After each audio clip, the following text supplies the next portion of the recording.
The Swiss Twins by Lucy Fitch Perkins. The Responsible Cuckoo. High on the kitchen wall of an old farmhouse on a mountainside in Switzerland, there hangs a tiny wooden clock.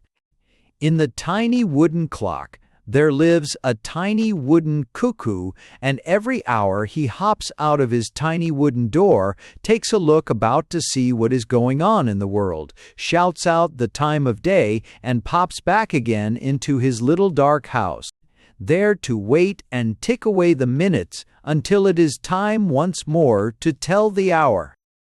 Late one spring afternoon, just as the sun was sinking out of sight, lighting up the snow-capped mountains with beautiful colors and sending long shafts of golden light across the valleys, the cuckoo woke with a start. "Bless me," he said to himself, "here it is 6 o'clock, and not a sound in the kitchen. It's high time for Mother Adolphe to be getting supper. What in the world this family would do without me, I really cannot think. They'd never know it was supper time if I didn't tell them, and would starve to death as likely as not. It is lucky for them I am such a responsible bird." The tiny wooden door flew open, and he stuck out his tiny wooden head. There was not a sound in the kitchen but the loud ticking of the clock. "Just as I thought," said the cuckoo. "Not a soul here." There stood the table against the kitchen wall, with a little gray mouse on it, nibbling a crumb of cheese.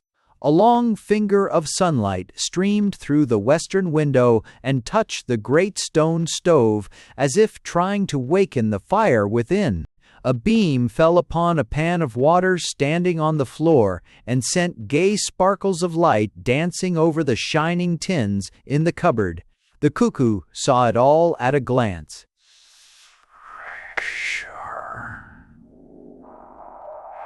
There was a queer rumbling sound in his insides, as if his feelings were getting quite too much for him, and then, suddenly, he sent a loud "cuckoo" ringing through the silent room.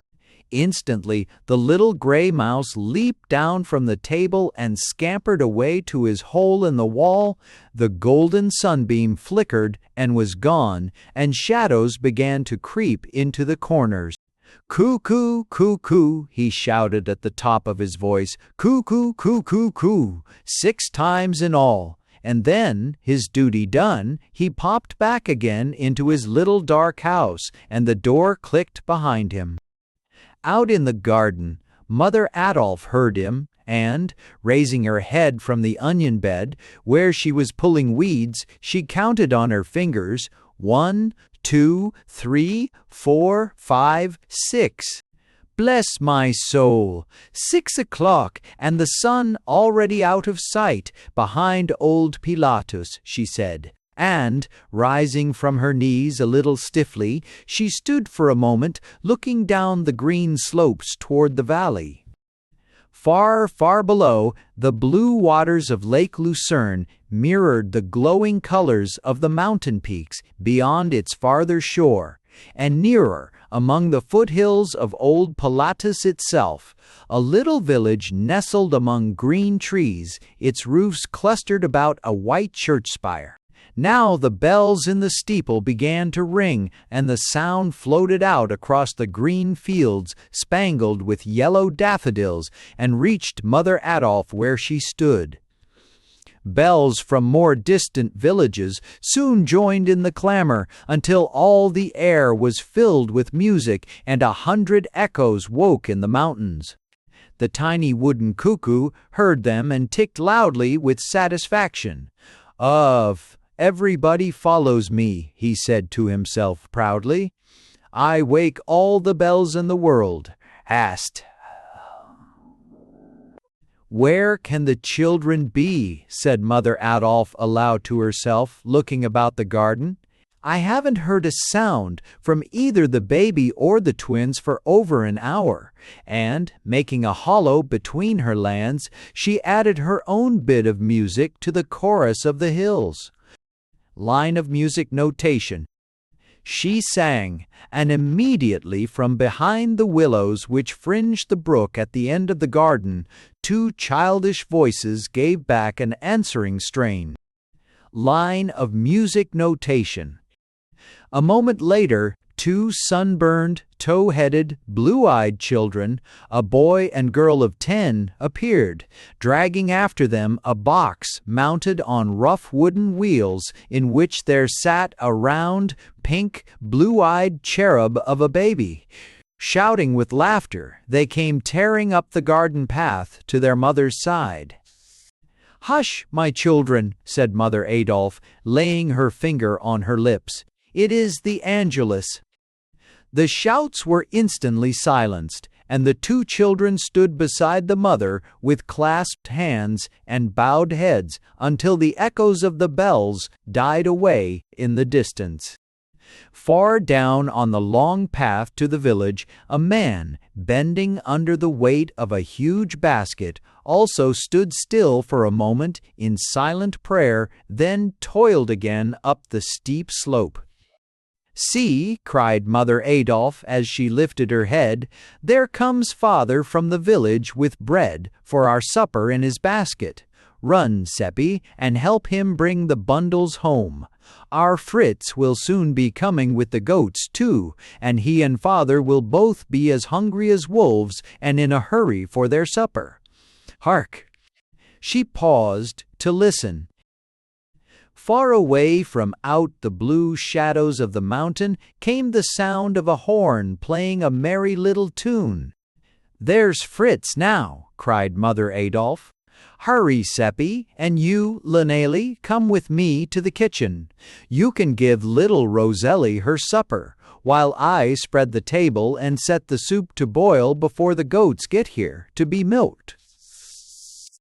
She lifted the baby in her arms as she spoke, and set off at a smart pace toward the house, followed by Linnele dragging the cart and playing peek-a-boo with the baby over her mother's shoulder. When they reached the door, Linnele sat down on the step, and Mother Adolphe put the baby in her arms and went at once into the quiet house. Then there was a sound of quick steps about the kitchen, a rattling of the stove, and a clatter of tins which must have pleased the cuckoo, and soon she reappeared in the door with a bowl and spoon in her hands. The bowl she gave to Linnele, and little Roselli, crowing with delight, seized the spoon and stuck it first into an eye and then into her tiny pink button of a nose in a frantic effort to find her mouth. It was astonishing to baby Roselli how that rosebud mouth of hers managed to hide itself, even though she was careful to keep it wide open while she searched for it. When she had explored her whole face with the spoon in vain, Linnele took the tiny hand in hers and guided each mouthful down the little red lane. Over their heads, the robin in the cherry tree by the door sat high up on a twig and chirped a good-night song to his nestlings. "Cherries are ripe, cherries are ripe, cherries are ripe in June," sang the robin. At least that is what Linnele told the baby he said, and surely she ought to know. Before baby Roselli had finished the last mouthful of her supper, Father and Seppi appeared with the bundles, and then there was the clatter of many little hoofs on the hard earth of the dooryard, and round the corner of the old gray farmhouse came big brother Fritz with the goats. With Fritz came Bello, his faithful dog, barking and wagging his tail for joy at getting home again. Bello ran at once to Linnele and licked her hand, nearly upsetting the bowl of milk in his noisy greeting, and the baby crowed with delight and seized him by his long silky ears. "Down, Bello, down!" cried Linnele, holding the bowl high out of reach. "You'll spill the baby's supper." And Bello, thinking she meant that he should beg for it, sat up on his hind legs with his front paws crossed and barked 3 times, as Fritz had taught him to do. He must have a bite or he'll forget his manners," laughed Fritz, and Lynelli broke off a crumb of bread and tossed it to him. Bello caught it before it fell, swallowed it at one gulp, and begged for more. "No, no," said Lynelli, "good old Bello, go now with Fritz and help him drive the goats to the milking shed, and by you shall have your supper." Fritz whistled, and instantly Bello was off like a shot after Nanny, the brown goat, who was already on her way to the garden to eat the young green carrot tops she saw peeping out of the ground. "It's time that child was in bed," said the cuckoo to himself, and out he came from his little house and called "Cuckoo" 7 times, so reproachfully that Lynelli hastened upstairs with the baby and put her down in her crib at once. Baby Roselli did not agree with the cuckoo.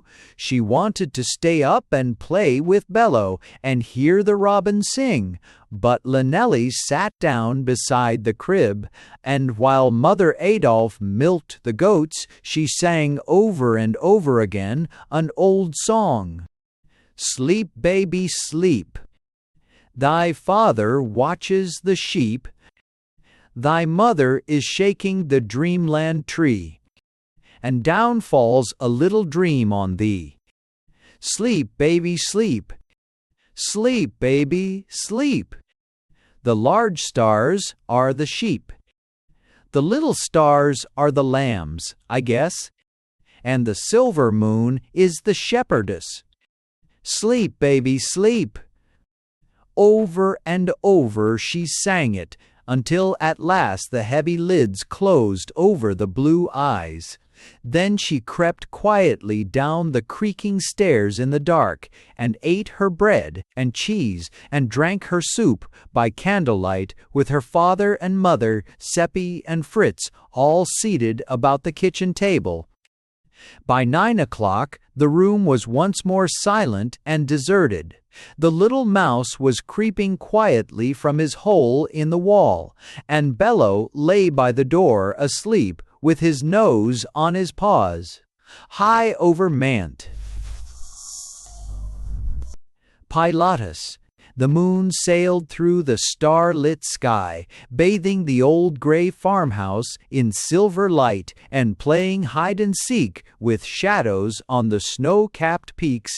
"Cuckoo," called the tiny wooden cuckoo 9 times, and at once the bells in the village steeple answered him.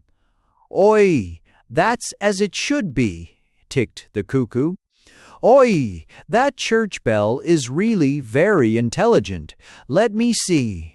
Tomorrow morning I must wake the roosters at 3, and the sun at 4, and the family must be up by 5. I'll just turn in and get a wink of sleep myself while I can," and he popped into the clock once more and shut the door. I.e.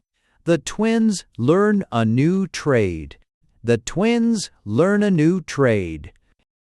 At 5 o'clock the next morning, Father and Mother Adolphe were already up, and the cuckoo woke Fritz. But though he shouted 5 times with all his might and main, neither Seppi nor Lynelli stirred in their sleep. "Fritz, go wake the twins," said Mother Adolphe when he came to the door of the shed where she was milking the goats. "Only don't wake the baby. I want her to sleep as long as she will." "Yes, Mother," said Fritz dutifully, and he was off at once, leaping up the creaky stairs 3 steps at a time. He went first to Lynelli's bed and tickled her toes. She drew up her knees and slept on. Then he went to Seppi's bed, and when shaking and rolling over failed to rouse him, he took him by one leg and pulled him out of bed. Seppi woke up with a roar and cast himself upon Fritz, and in a moment the 2 boys were rolling about on the floor, yelling like Indians. The uproar woke Lynelli, and the baby too, and Mother Adolf, hearing the noise, came running from the goat shed just in time to find Seppi sitting on top of Fritz, beating time on his stomach to a tune which he was singing at the top of his lungs. The baby was crowing with delight as she watched the scuffle from Linnelli's arms. Mother Adolf gazed upon this lively scene with dismay. Then she picked Seppi off Fritz's stomach and gazed sternly at her oldest son. "Fritz," said she, "I told you to be quiet and not wake the baby." "I was quiet," said Fritz, sitting up. "I was just as quiet as I could be, but they wouldn't wake up that way, so I had to pull Seppi out of bed. There was no other way to get him up." He looked up at his mother with such honest eyes that in spite of herself her lips twitched, and then she smiled outright. "I should have known better than to send such a great overgrown pup of a boy as you on such an errand," she said. "Bello would have done it better. Next time I shall send him.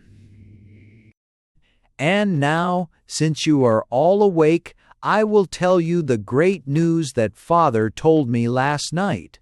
He has been chosen by the commune to take the herds of the village up to the high Alps to be gone all summer.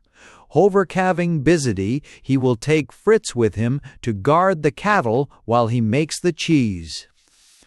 There is no better cheesemaker in all the mountains than your father, and that is why the commune chose him," she finished proudly. "More than anything else in the world, every boy in that part of Switzerland longs to go with the herds to the high mountain pastures for the summer, and Fritz was so delighted that he turned a somersault at once to express his feelings. When he was right side up again, a puzzled look came over his face, and he said, 'Who will take care of our own goats?' 'Ah,' answered his mother, and she sighed a little. 'There is no one but Seppi and Linnelli. Together they must fill your place, and you, Fritz, must take them with you today up the mountain to learn the way and begin their work.' 'Today? This very day?' screamed the twins. They had never been up to the goat pastures in their lives, and it was a most exciting event. Then Linnelli thought of her mother. She flung her arms about her neck. 'But who will stay with you, dear mother?' she cried. 'All day you will be alone, with everything to do, and no one to speak to but the baby.' 'Yes,' sighed the mother. 'That is true. It will be a long, lonely summer for me, but there is no other way, so we must each do our part bravely and not complain.' It is good fortune that Father and Fritz will both be earning money in the Alps, and, with wise old Bello to help you, you will soon be as good goat herds as your brother. Come now, hurry and eat your breakfasts, for the goats are already milked and impatient to be gone." She took Roselli in her arms and disappeared down the stairs, and when, a few moments later, the twins and Fritz came into the kitchen, she had their breakfast of bread and milk ready for them, and their luncheon of bread and cheese wrapped in a clean white cloth for Fritz to put in his pocket. Father Adolf came back from the garden, where he had been hoeing potatoes, to see the little procession start away for the hills. First came the goats, frisking about in the fresh morning air and jingling all their bells. Then came Bello, looking very important. Then Fritz, with a cock's feather in his cap, and his little horn and his cup slung over his shoulder, and last of all, the twins. "It's a long way, my children," said Mother Adolf as she kissed them good-bye. Your legs will get tired, but you must climb on just the same. If everyone stopped when he was tired, the world's work would never be done. Learn the way carefully and remember always to pray if any danger comes. Once thing the low dowls, all things the seats elm. Hopening the Baskervilles downs and variation.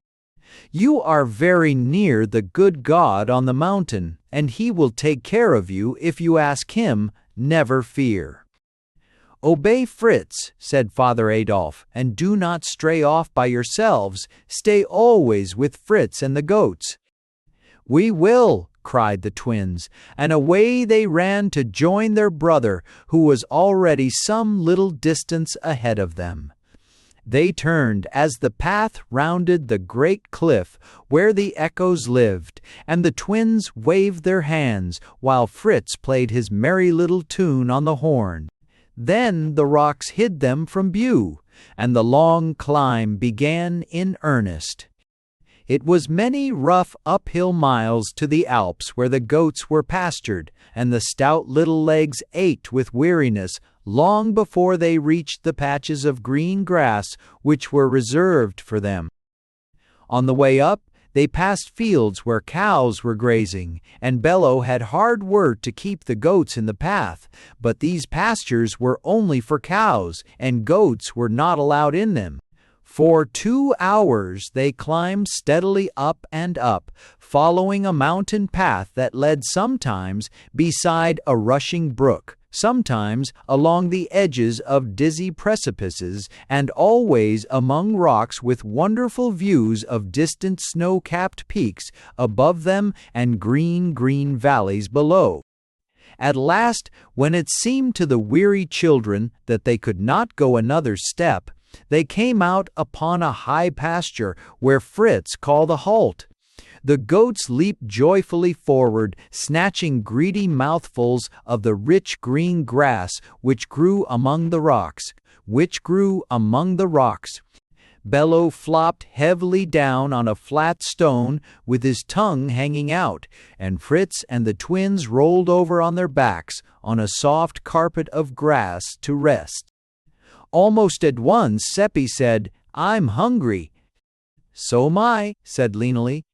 "You'll be hungry all the time up here," said Fritz encouragingly. "It's the air." "Let's eat," urged Seppi. Fritz took the package of luncheon from his pocket and opened it. "It looks very small. It looks a great deal smaller than it did at home," said Lynelli. "I wonder why?" "You are hungrier now than you were then," said Fritz. "I could eat it all myself," said Seppi. "But you won't," laughed Fritz. "I'll see to that." He divided the bread and cheese into 3 equal portions and handed one to each of the twins. The third he put in his own pocket. "One has. Now I don't care what you do with yours," he said. "Only, if you eat it all now, you'll be hungry enough to browse with the goats before it's time to go home. Better take just a bite and a drink of water and eat more by and by." Seppi looked hungrily at his portion and took a bite. Then he just couldn't stop, and before he knew it, his whole luncheon was gone, and it was only 9 o'clock in the morning.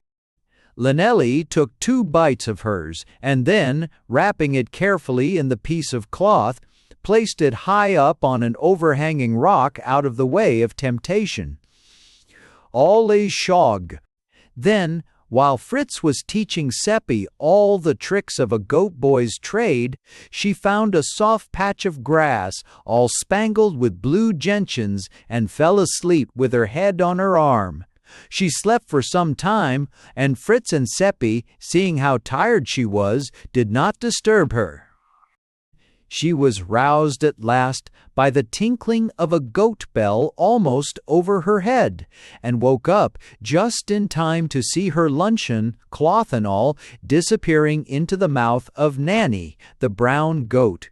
Poor Lynelli screamed with dismay, and Fritz and Seppi, thinking perhaps she had hurt herself, came dashing to her side. Lynelli was boiling with rage. She could only point at Nanny, who stood calmly out of reach above them, with the last scrap of cloth dangling from her lips. "You wretched, black-hearted pig of a goat," she screamed, stamping her foot. "You've eaten every bit of my lunch, and I'd only taken 2 little teeny bites. Oh, I wish I'd eaten it all like that greedy Seppi." Fritz and Seppi were sorry, but when they saw the goat looking down at Lynelli so calmly while she stormed and scolded below, they rolled over on the ground, helpless with laughter. "It's all very well for you to laugh," sniffed Lynelli. "You've both got your lunches," and she went away quite sulkily and sat down on a stone by herself. Bello came and sat beside her and licked her hand. Fritz had to dash away just then after a straying goat, but he was soon back again with his luncheon in his hand. "Over here," he said, "you can have some of my bread and cheese." "Oh, Fritzy," said Lynelli gratefully, "you are as good and kind as that goat is bad. But I'm going to take only a teeny mouthful, just to keep me from starving." "All right," said Fritz, holding the slice of bread for her to bite. "Tomorrow we'll ask Mother to put up more bread and cheese, and if you get hungry again, you can milk old Nanny herself and get even with her that way." "But I don't know how to milk," said Lynelli, with her mouth full. "It's time you learned then," said Fritz briskly. "You've seen Mother do it over and over again. Come, I'll teach you."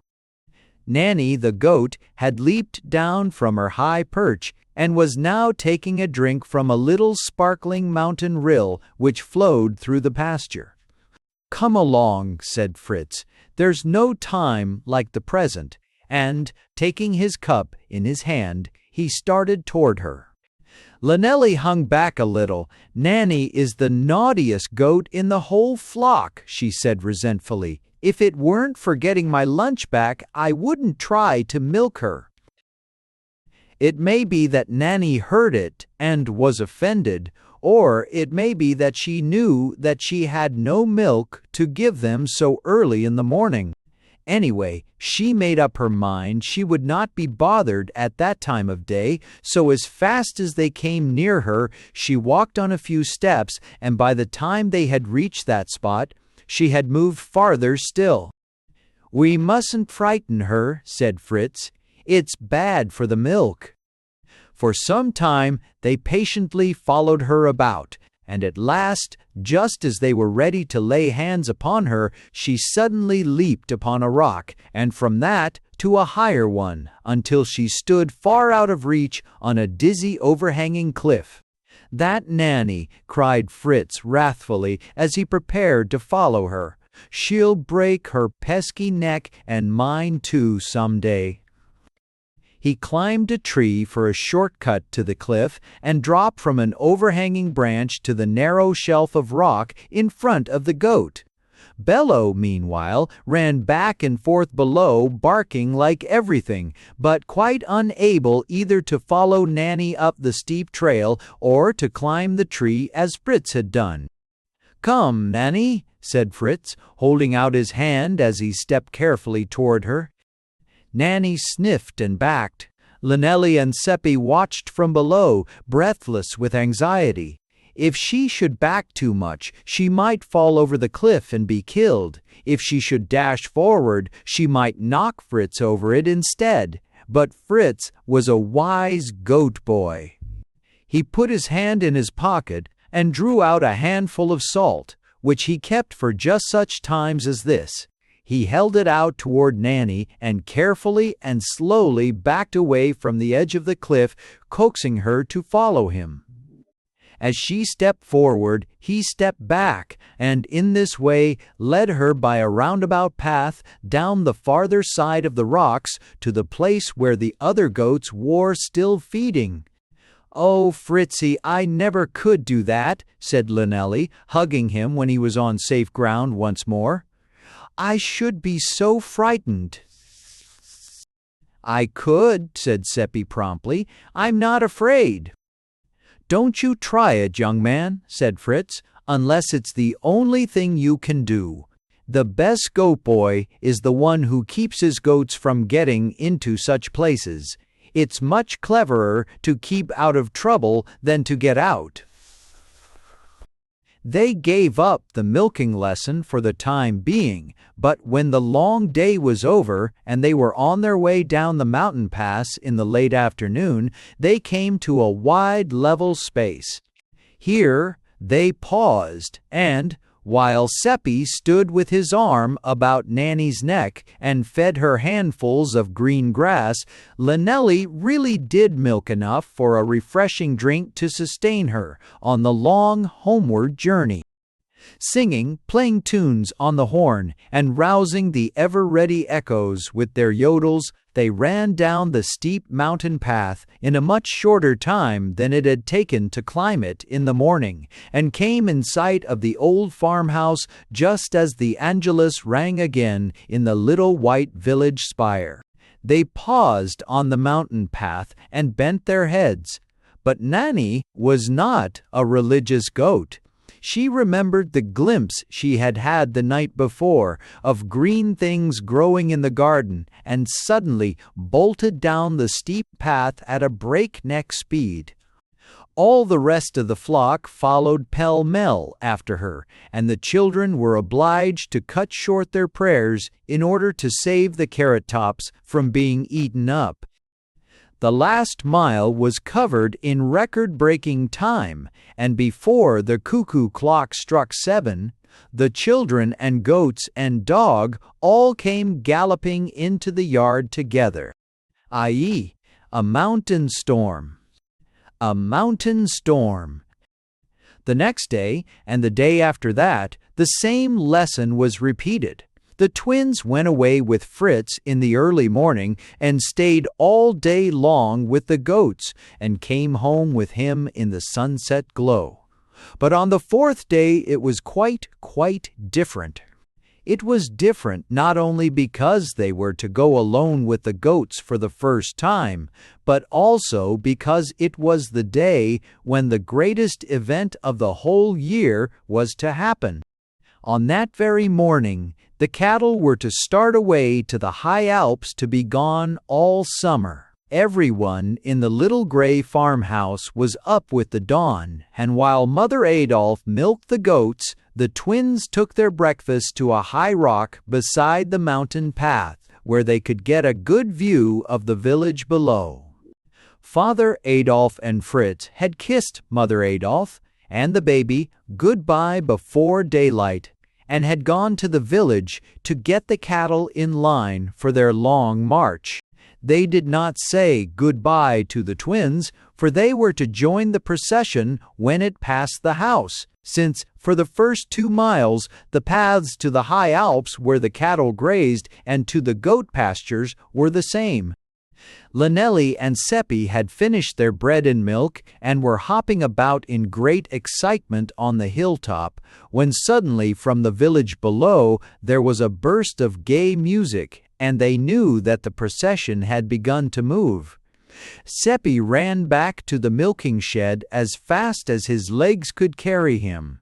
"They're coming, he shouted. "Our goats are ready," said Mother Adolphe. "You and Bello may take them out to the path and wait there until the cattle have passed by.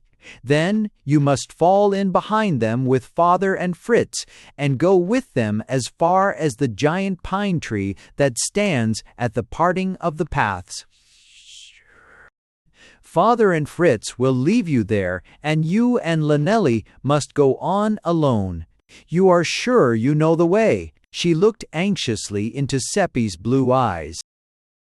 "Oh, yes, Mother," said Seppi confidently. "Don't you worry, I know it well, and so does Lynelli. We can take care of the goats just as well as Fritz, you'll see." Seppi, with Bello's help, drove the goats to a place where they could crop the grass beside the mountain path, and there, a few moments later, Mother Adolf joined them, dragging the baby in the wooden cart. The procession was already in plain sight, winding up the steep mountain path from the village. First came 3 fine brindled cows, each with a bell as big as a bucket hanging from her neck and a wreath of flowers about her horns. After them came 30 more, each with a smaller bell, marching proudly along in single file behind the leaders. All the bells were jingling, and all the people who followed them from the village were singing and yodeling until the air was full of jolly sounds. The last cow in line carried the milking stool on her horns, and behind her walked Father and Fritz. Bello, who understood very well what was going on, kept the goats herded together beside the path. And when Seppi and Leneli, singing and shouting with the rest, drove them forward, Bello marched proudly right behind the goats, barking and waving his tail like a flag. Mother Adolf's heart swelled with pride as she watched her husband and children march away so gaily. But when they had disappeared from view, and the music sounded fainter and fainter as it grew more distant, she wiped her eyes on her apron, picked up the twins' breakfast bowls, and went slowly with little Roselli back to the lonely farmhouse. The people from the village walked but a little way up the mountainside, and when they too returned to their homes, there were no mere songs and yodels, and a great silence settled over the mountain. Up and up the rocky trail wound the long train of cattle and goats until they came to the giant pine tree, and here Father Adolf and Fritz stopped. "Remember, my children," said Father Adolf solemnly to the twins, "the goats are our only wealth. If they stray away and are lost, or fall over a cliff and are killed, the fault will be yours. You must be faithful, watchful, and brave, and let nothing happen to the goats lest we go hungry when winter comes." Then he and Fritz said goodbye, and the children, feeling very solemn and important, went on their lonely way. Bello was a wonderful dog. He could count, for he always knew when one of the goats was missing and would run about with his nose to the trail until he found her. Then he would bark at her heels until she came back to join the flock. But clever as he was puzzled when he saw the goats going in one direction and Fritz in another. He stood at the parting of the paths and looked first one way, then the other, and whined. Then he dashed after Fritz. "No, no, Bello, go with the goats," cried Fritz. Bello's ears and tail drooped, and he looked pleadingly up at Fritz. Fritz had given his little horn to Seppi, and now he shouted to him, "Blow your horn." Seppi could not play Fritz's merry little tune, but he blew a terrific blast, and Bello knew that he must follow the sound of the horn, even though it meant parting from his dear Fritz. "Good old dog," said Fritz, patting him, "go find them." And Bello licked his hand, then tore away up the mountain after the goats. When he reached them, he tried to round them up and drive them back to Fritz, and it was some time before Seppi could make him understand that the goats must go to the pastures as usual. Then, though he followed them faithfully, he did not run about in circles and bark down every hollow log as he usually did. Instead, he walked along solemnly beside Leneli with his nose in her hand. "See, Seppi," she said, "he knows he must help with the goats, but he wants to go with Fritz." "There are lots of people in the world that know less than Bello," Seppi answered wisely. He put the horn to his lips, puffed out his cheeks, and blew with all his might. It made a fearful noise, which was echoed from all the surrounding cliffs and was answered by Fritz's yodel far away on the mountain path. Bello pricked up his ears and whined. They called back and forth in this way, the sounds growing fainter and fainter in the distance until they could no longer hear each other at all, and the twins were for the first time quite alone on the mountain with Bello and the goats. When at last they reached the pasture, they threw themselves down on the grass, and Lynelli at once took her knitting out of her pocket and went to work. Bello sighed and lay down beside her, with his eyes on the goats. The sun was warm, and it was very still on the mountainside. There was no sound except the tearing noise made by the goats as they cropped the grass and the tinkle of their bells. Then Seppi began to practice on his horn. He blew and blew until he was red in the face, trying to play Fritz's tune, but only a hoarse bellow came from its throat. Lynelli stood the noise for some time. Then she plucked a blade of grass, stretched it across a hollow between her two thumbs, and, when Seppi was not looking, blew with all her might right by his ear. It made a fearful screech, which echoed and re-echoed until it seemed as if the very air had been broken into 1,000,000 bits. Seppi gave a screech of his own and clapped his hands over his ears. "What did you do that for?" he said crossly. "Just when I was beginning to get the tune." "Well," said Lynelli, "you may have begun, but you were still a long, long way from getting it. My noise was just as good as yours. I'll stop if you will." Seppi grumpily laid aside his horn and sat hugging his knees and looking at the wonderful view spread out before them. Across the valley, the Rigi lifted its crest to the sky.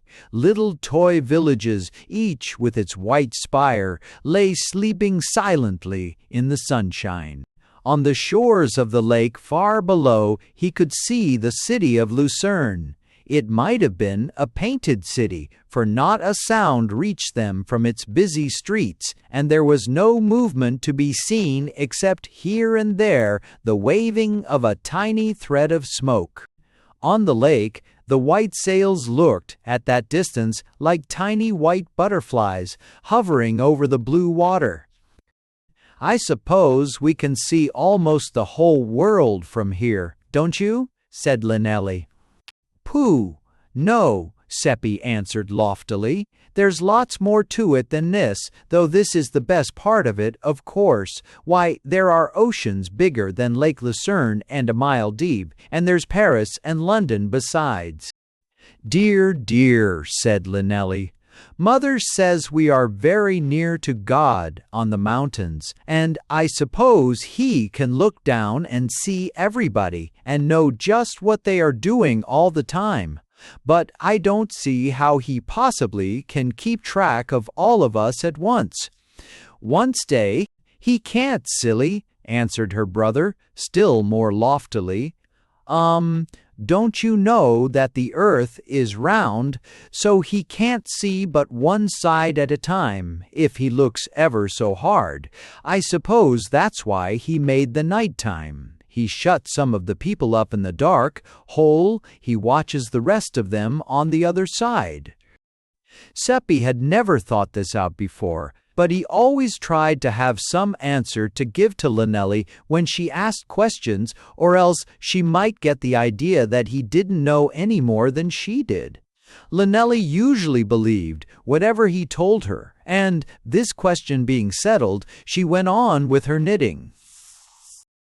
The goats grazed peacefully about them. The air was very still and grew quite warm in the sunshine. About the snow-white crest of the Rigi, little wisps of clouds were gathering. They grew longer and longer and sank lower on the mountainside. Oh! "It's raining in Lucerne," said Seppi. The clouds fell still lower and spread over the whole valley until the children from their high seat looked out over a sea of mist. There were sounds of distant thunder from the rolling clouds and vivid flashes of lightning far below them. "It's a little lonesome up here with all the world shut away out of sight and nobody around but God, isn't it?" said Lynelli timidly. "There are the goats and Bello," answered Seppi comfortingly. He looked straight up into the sky. Little wisps of clouds were gathering around the crest of old Pilatus now. The sun was suddenly hidden, and he felt a drop of rain. "It's going to rain here in a minute, and hard too," he said. "What shall we do?" cried Lynelli, rolling up her knitting and springing to her feet. "Get wet, I guess," answered Seppi. "There's no shelter." "There must be something," said Lynelli. "I'll look while you and Bello get the goats together." She dashed away as she spoke, and soon, from a point farther down the mountain, they heard her call. Goats, Bello, and Seppi all came thundering down the path together and found her huddled under an overhanging rock, sheltered by the branches of a spreading pine. Bello and Seppi dived under the rock beside her, and the goats gathered close about them just as the storm broke in earnest. The lightning flashed, the thunder rolled, and the rain came down in torrents, making a gray curtain of water about the rock.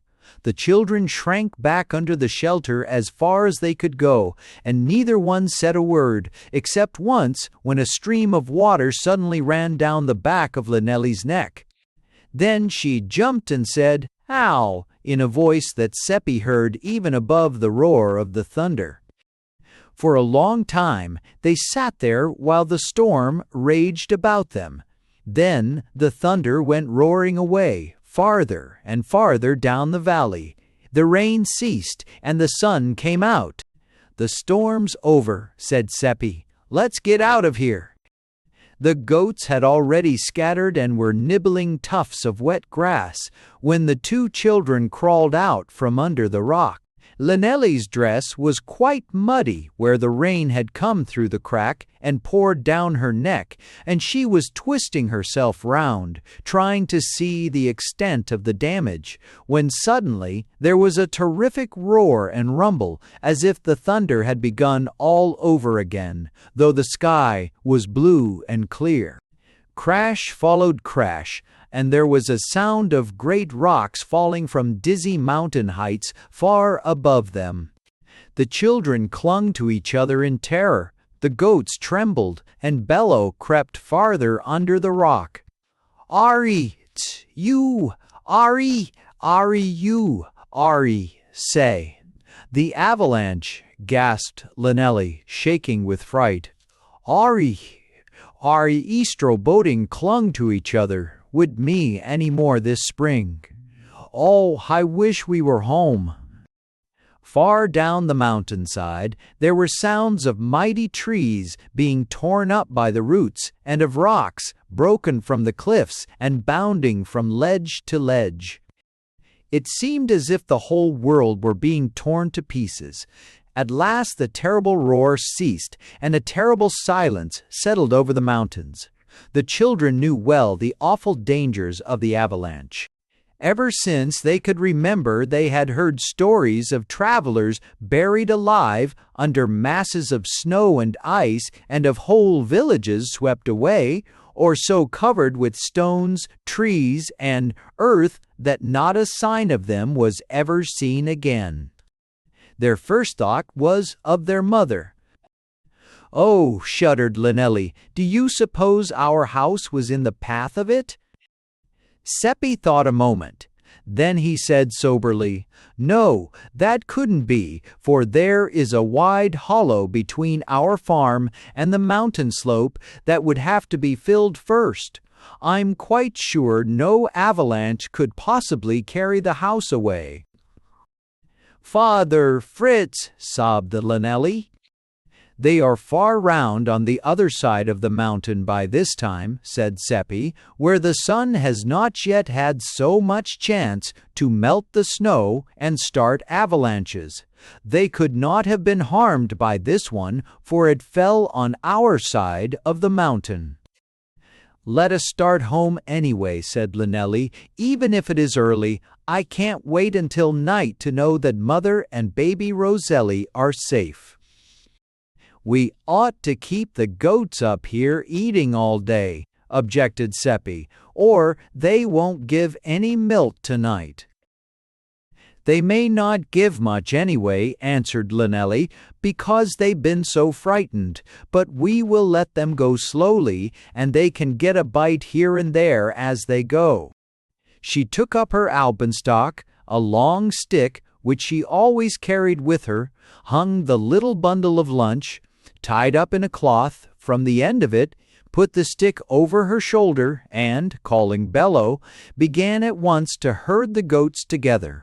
Seppi followed her a little doubtfully, and soon they were all on their way down the steep mountain path. The sun was now shining again as brilliantly as ever.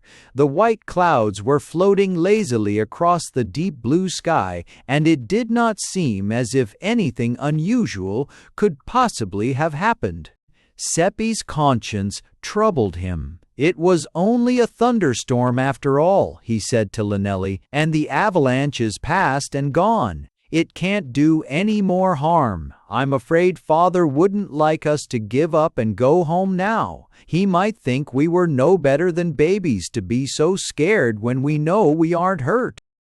Linnelli did not answer, but she kept right on going, and for a time they trudged along in silence.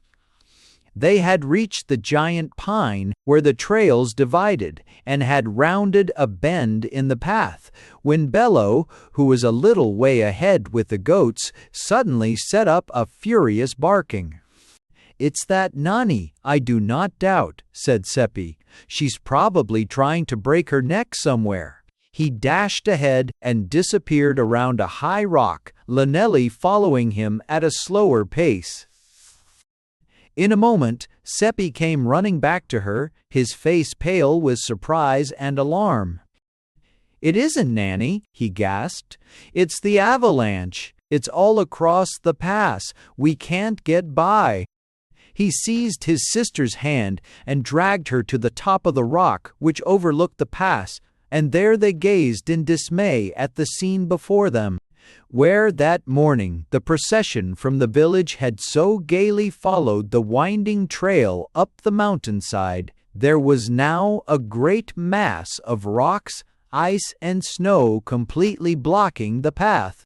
Worse than that, the avalanche had made a dam across the bed of the mountain stream, where the cattle stopped to drink, turning it into a little lake which was growing wider and deeper every moment. The goats were huddled together on the brink, bleating anxiously, while Bello, completely bewildered, ran back and forth, barking wildly. The children knew well how serious their situation was. They were alone on the mountain, the only pass to the village closed, and without food except the lunch they had brought from home that morning. For a few moments they watched the water rising steadily in the little lake, too terrified to speak. Then Linnelli said, "Let's go back to the giant pine and think." Seppi blew his little horn, but, instead of rounding up the goats, Bello only looked at him and whined. It had been a day of tremendous surprises to Bello. First, Fritz had left him. Then came the thunderstorm. Then starting home in the middle of the day instead of at the proper time, and now the path itself was gone.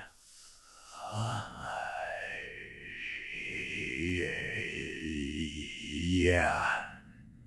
No wonder he was bewildered. Seppi dashed down to the water's edge and drove the goats up the trail again himself, and while they snatched stray mouthfuls here and there about the pine tree, he and Linnelli sat down under it to think. "We can't get home that way, that's certain," said Seppi, pointing to the buried pass. "And we can't stay here either," moaned Lynelli. "Not if there is a way out, in any direction."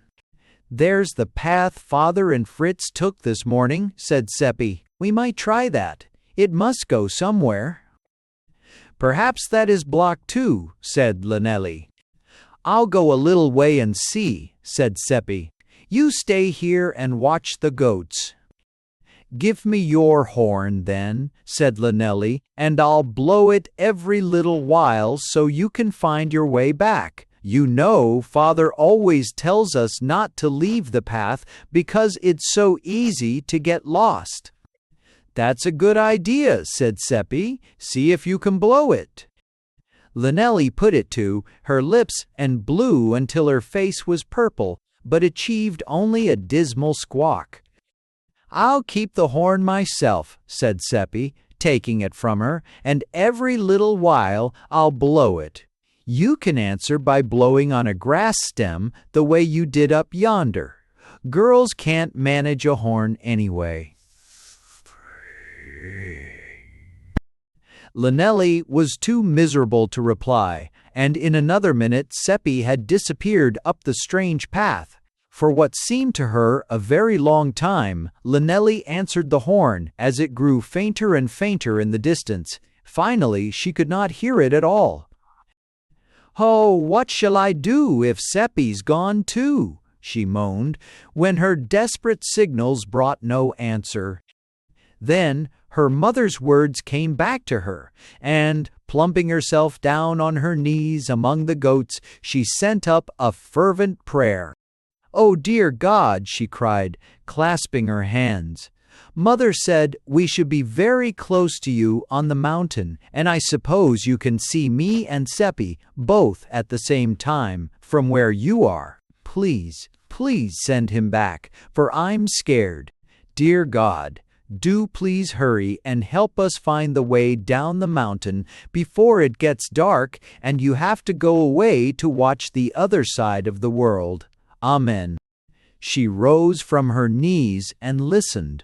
Far away there came the sound of Seppi's horn. "Oh, thank you, God! There he comes!" She cried joyfully, and, snatching a grass blade, she put it between her thumbs and gave an answering blast. Soon Seppi himself came bounding into sight. "Come along," he shouted, waving his hand frantically toward the path, and Lynelli at once called Bello, and together they started the goats. "The avalanche must have begun on the other side of our pass," said Seppi when Lynelli caught up with him. "There's no sign of it on this side." "Maybe if we follow far enough, we'll find Father and Fritz," said Lynelli, brightening. "I thought of that too," answered Seppi, "but if there is any way to get down the mountain, I think we ought to do it on Mother's account. Father and Fritz won't know about it, so they won't be anxious, but if we don't get home, Mother will think we are killed." "Oh, I wish we could fly," said Lynelli. "Then we must wish for wings on the goats too," said Seppi, "for you know, Father said we must take care of them whatever happens." Sad and frightened though she was, Lynelli giggled a little at that. "Wouldn't they look funny flying through the air with you and me and Bello all flopping after them?" she said.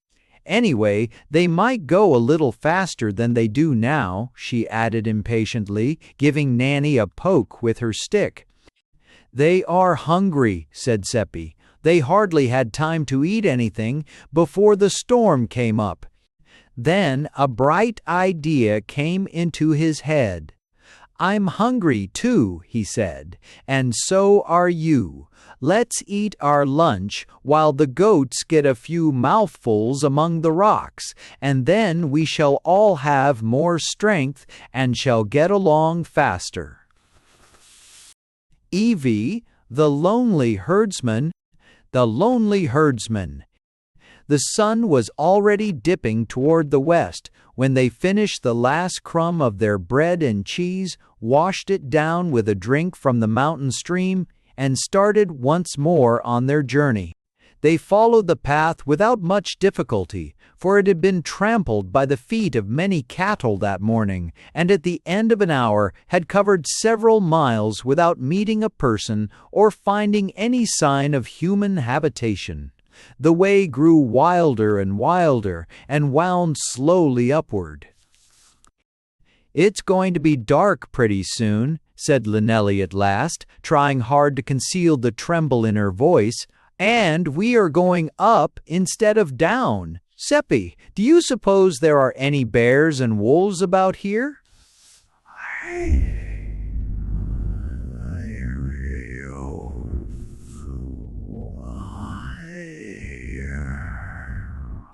"Maybe," said Seppi, and there was a little catch in his throat, too. "But then," he added, trying hard to look on the bright side of things, "if there are, they'd be much more likely to eat the goats. I don't believe they care much about eating people." "Well, anyway, if they do," quavered Linnelli, "I hope they'll begin with Nanny."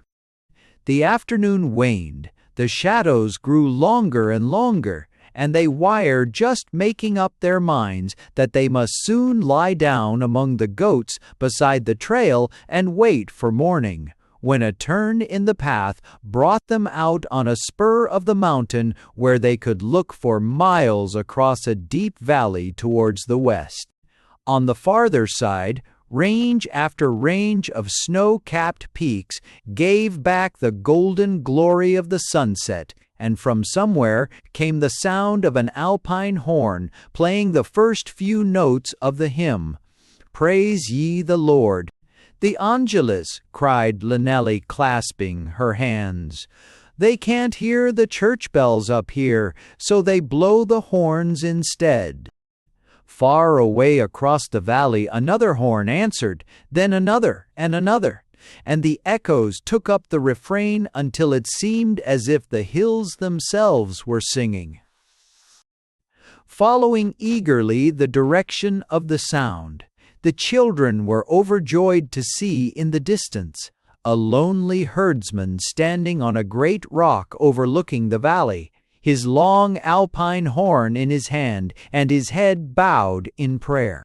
Linnelli and Seppi bowed their heads too, and it comforted them to think that their mother in the old farmhouse and father and Fritz on the faraway Alp were all at that same moment praying too.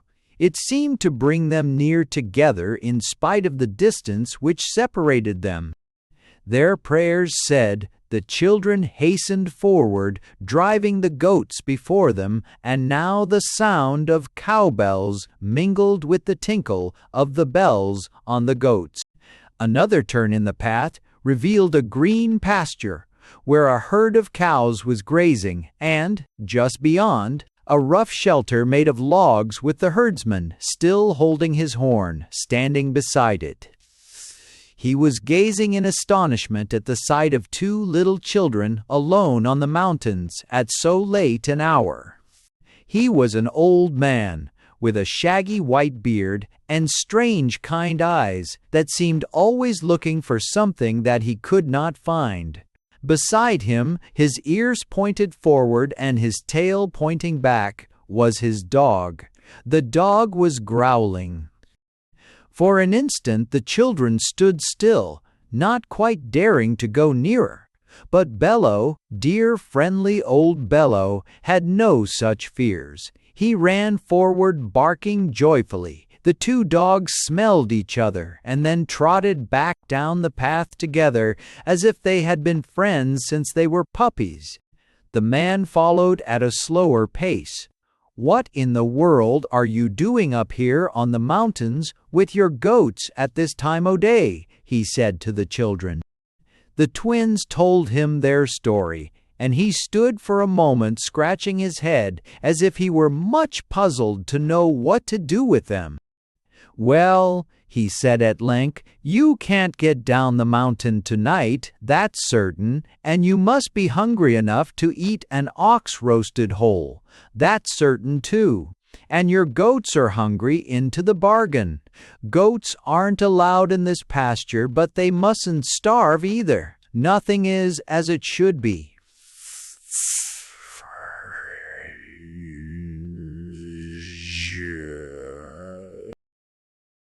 He scratched his head again, and Lynelli, fearing he was going to turn them away, could not keep a large tear from rolling down her nose and splashing off her chin. "There, there," said the old herdsman comfortingly. "Don't you cry, sissy. Things aren't so bad, but that they might be worse. You can sleep in the hay up yonder." He jerked his thumb toward the hut. "And I'll give you a bite to eat, and the goats will help themselves, I've no manner of doubt." "We can drink goat's milk," said Lynelli timidly, "and you may have all we don't take." "We'll have to milk them first," said Seppi, "and we've never done it before. Mother always does the milking." "I know how," said Lynelli proudly. "Don't you remember Fritz taught me the day Nanny swallowed my lunch?" "I'll lend you a milk pail," said the herdsman. "The cows were all milked some time ago."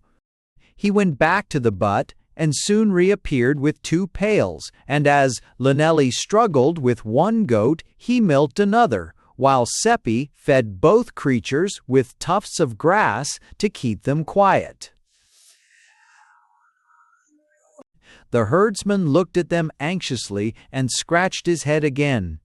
"They certainly have healthy appetites," he said woefully. "They don't calculate to leave anything behind 'em, but stones and gravel."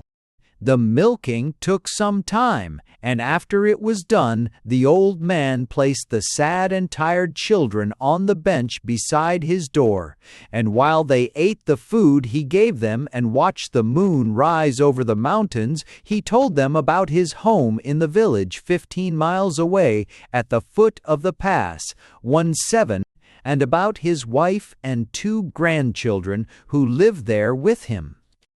"The only thing you can do," he said, "is to go down the pass on this side of the mountain.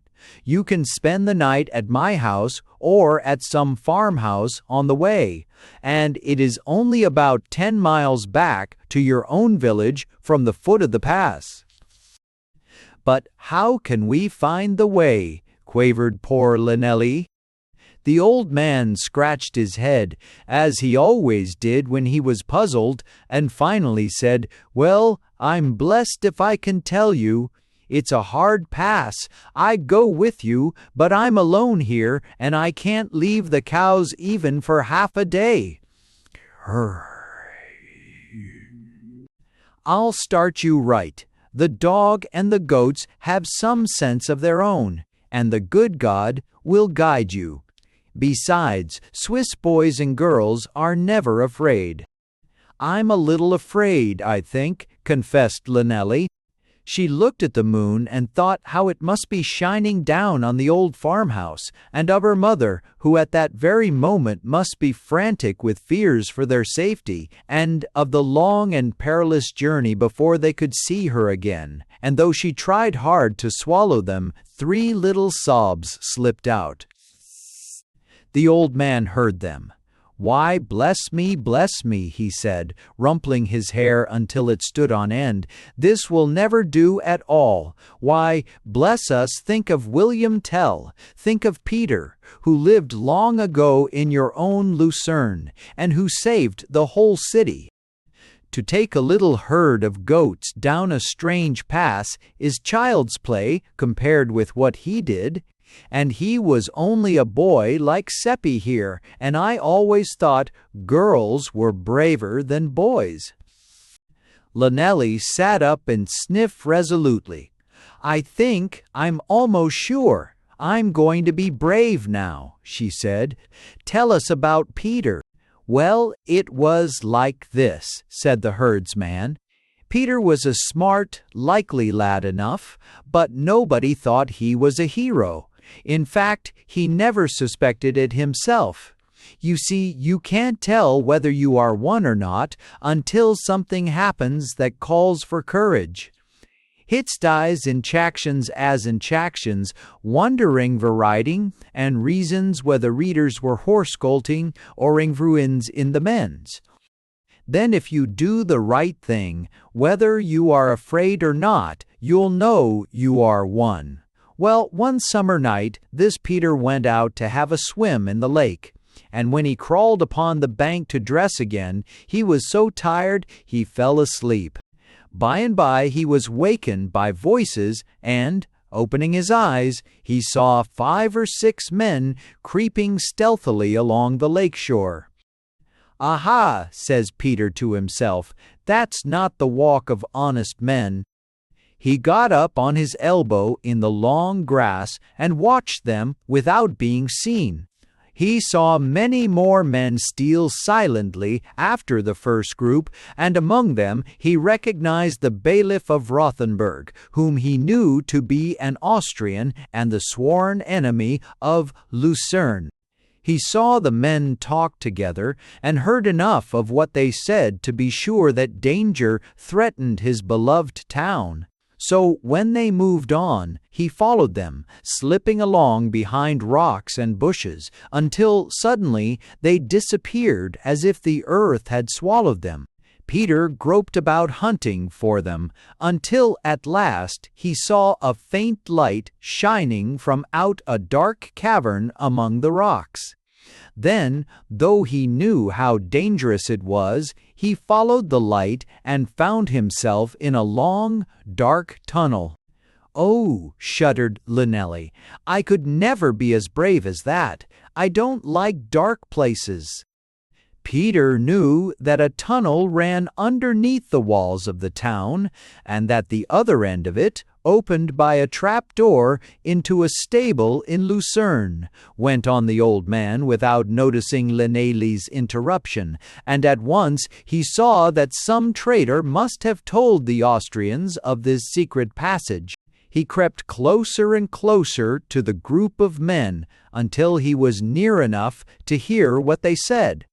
You may be sure his blood ran cold in his veins when he heard the voice of a man he knew telling the Austrians just how best they could capture the town.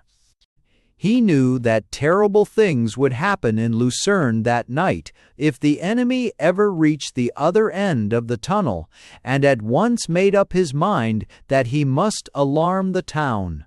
He dropped on his hands and knees and was beginning to crawl back toward the entrance when he heard someone coming into the tunnel. He sprang to his feet and tried to run past, but the passage was narrow and he was caught at once and dragged into the light. "Oh, oh," gasped the twins, breathless with excitement. "It sounds just like a bad dream." "It was no dream," said the old herdsman, "for when the traitor, whose name was Jean de Malters, saw Peter, he was terribly angry. 'How did you come here?' he roared, in a voice that made the earth shake. 'I was asleep on the bank, and you woke me up, so I followed to see what was going on,' said Peter. 'I don't believe you. Someone sent you to spy upon us,' said Jean de Malters, and he shook Peter. 'Who sent you?' 'No one,' said Peter. 'I have told you the truth.' 'You lie,' said his captor.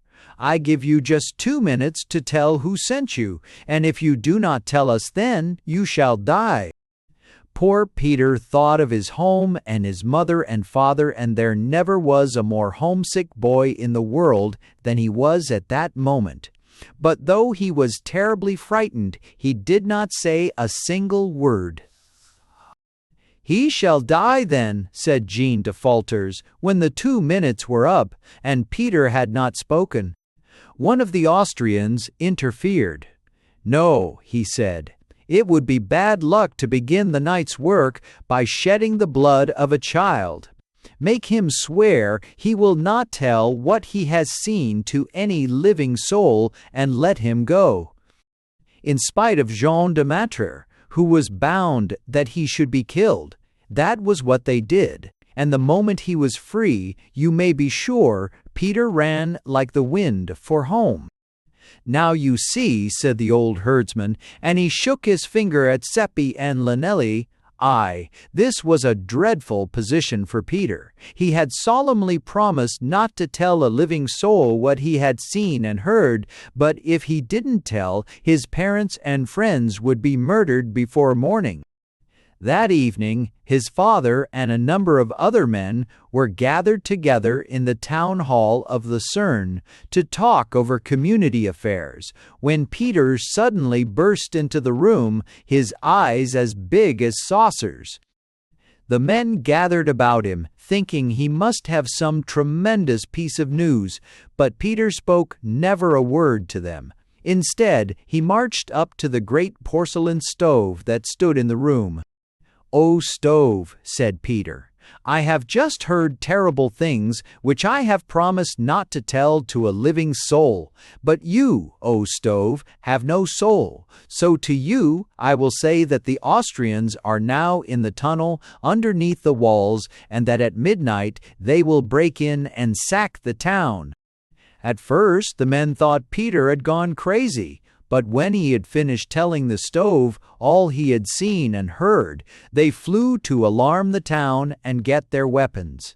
Well, at midnight, when the Austrians came up through the hole in the stable floor, they were received by a little army of men of Lucerne, and in the battle that followed, they were completely whipped and driven from the town forever. And it was Peter who saved the city. You see, that was Peter's chance to show what he was made of, and he didn't miss his chance. He did the right thing, even though he was afraid. It's a great thing not to miss one's chance. The old herdsman looked up at the moon as if he hadn't meant anyone in particular when he said that about missing one's chance, and the children didn't say a word for a minute. Then Seppi said, "If Peter could save a whole town, I guess we can get down that pass with a few goats." "Why, of course," said the herdsman. "It's your chance, you see, and when you get home very likely you'll find you are both heroes. You see, if there were never any danger, there never could be any heroes at all. Now climb up into the hay, both of you, and I'll wake you for an early start in the morning." The pass. The pass. All night long the children slept soundly in the hayloft, with the moon peering in at them through the chinks between the logs. In the morning they were awakened by the music of cowbells and by the voice of the old herdsman, who stuck his head up through the hole in the floor and called out, "Wake up, my young heroes! The sun is already looking over the crest of Rigi, and it's time you were on your way." Seppi and Llanelli sat up and rubbed their eyes, and for a moment could not think where they were or how they came to be there.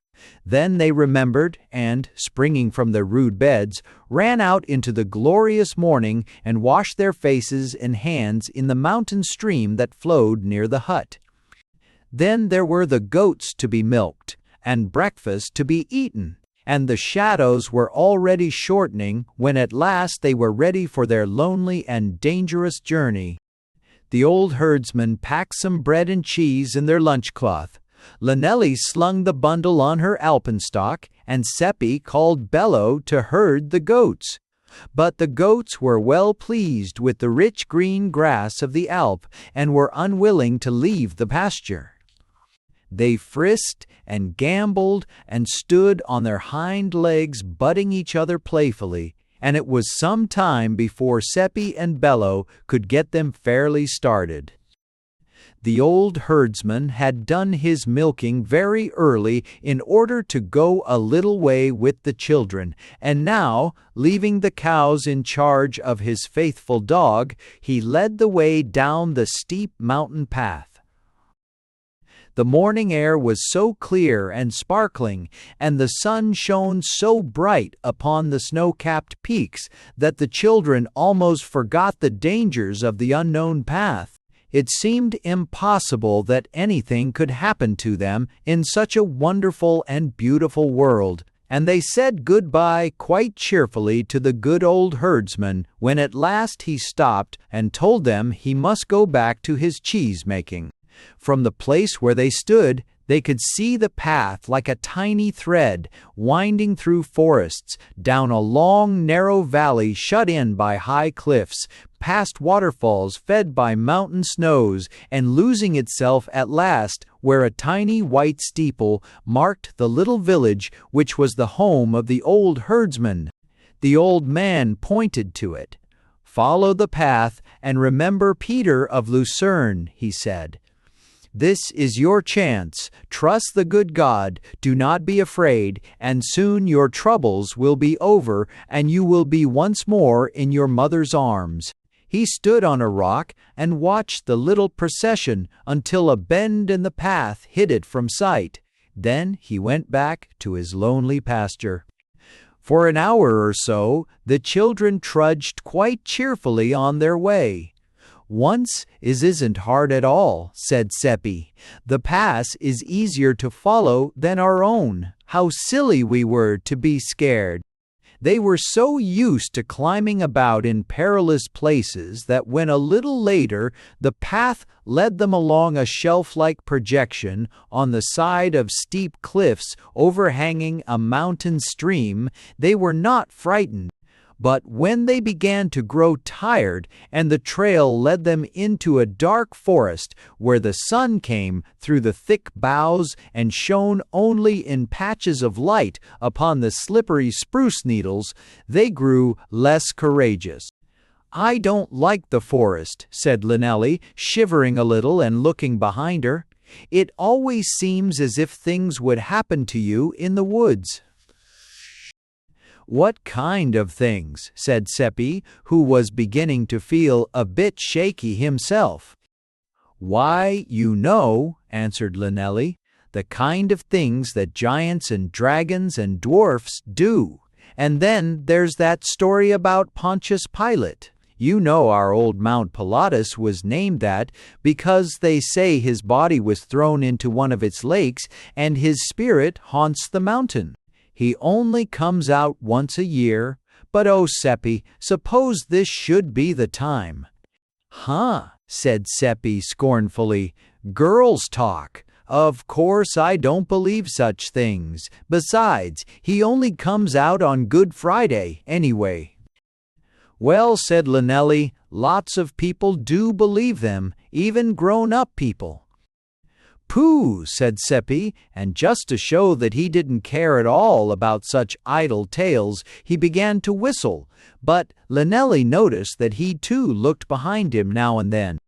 It grew more and more difficult to find the way, for there were openings between the trees that looked like paths, and the true path wound in and out and came near losing itself entirely among the rocks. The brown needles covered the ground in every direction, so the pass was no different in color from the rest of the forest floor. When they looked behind them or peered fearfully under the spruce boughs for dwarfs or giants, of course they were not watching the trail carefully, and so, when suddenly there was a loud whirring noise above the trees and a great bird flew almost over their heads, they were so startled they just ran without noticing which way they were going. Bello was startled too and began to bark. This started the goats, and before you could say, Jack Robinson children, dog, goats, and all were galloping pell-mell through the woods. After the loud whirring noise, the forest was still again, and the children stopped their mad race, but they could not stop the goats. On and on they ran with Bello after them, and there was nothing for the children to do but follow, for had not their father told them that the welfare of the whole family depended upon the goats, and if any should be lost, they alone would be to blame? Stumbling over roots, dodging trees and rocks, they plunged wildly along, until finally they saw a light spot ahead, and a moment later came out suddenly upon the edge of a precipice, from which they could look straight down into a deep valley below. The goats were there before them, huddled together, and the brow of the cliff, bleeding piteously. Bello sat on his haunches with his tongue hanging out and looked at the scenery. Seppi and Lynelli looked at each other in dismay. "Now you've done it," said Seppi miserably. "We've lost the path, and it's all your fault. If we had been thinking about Peter of Lucerne instead of about those silly old giants and dwarfs, this would not have happened." "You were just as scared as I was," said Lynelli, "and you needn't try to lay it all on me. You jumped and ran just as soon as I did when that bird flew over our heads." Seppi knew that this was true, so he said nobly, "Very well, let's not quarrel about it. What we need to do is to get the goats back to the path." He took some salt from his pocket, as his big brother had taught him to do, and walked slowly toward them, holding out his hand. Nanny stretched her neck forward and had taken just one lick of the salt when suddenly the loud whirring noise came again.